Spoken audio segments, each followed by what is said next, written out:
Yep, it probably was your fault you lost that big fish. And here's the thing.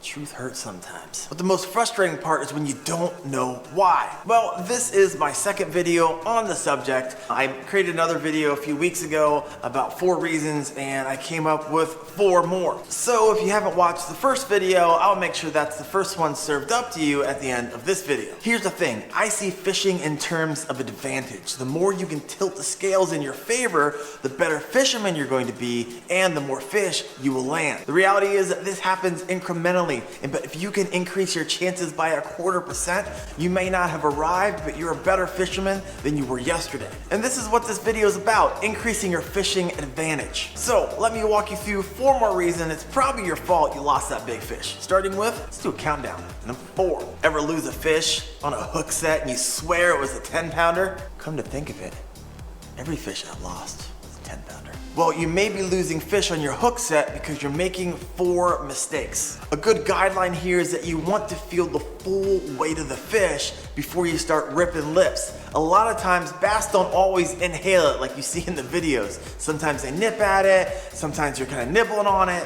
So instead of hook setting too early, wait until you feel the full weight of that fish. All right, number 2, reel in your slack. This happens often. You get really excited, you see the fish, take your line, you go over and you hook set a bunch of slack line. So keep your line tight. It's gonna do 2 things for you. It's gonna allow you to set your hook, but it's also gonna give you a better sensitivity. Number 3 is don't retrieve past 2 o'clock. Here's the thing, I fish the wacky worm style a lot. It's essentially tug, tug, tug, pause. But the problem is, if you tug it past 2 o'clock and a fish takes your lure, you don't have enough leverage to set the hook. So keep your rod tip between 1 and 2 o'clock. Tug, tug, tug, reel, reel, reel. Tug, tug, tug.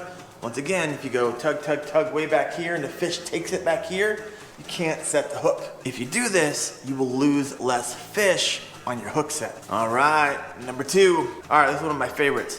Calm down. There's no reason you need to put your fish on plane and horse it to the boat. And the reality is, if you do, you're going to lose it. What you're looking for is steady pressure. And when I say steady pressure, on a scale from 1 to 10, you want to keep that steady pressure at around a 7. Steady pressure wins the day when it comes to landing fish. Now here's the thing, I know there's scenarios where you catch a fish and it's close to a tree, and yes, by all means, force that thing out of there. But if you're in open water and you don't see any obstacles, steady pressure and you will increase your chances of landing that fish. All right, number 1 is leave 6 feet of line when you're landing a fish. If you leave a less amount, it's going to increase your chances that that fish, after it takes that one last dive, will snap your line. Let your rod do its work, let your line do its work, but you need to leave around 6 feet, which in most cases is the length, or roughly the length, of your fishing rod. You might need to pull your rod way back,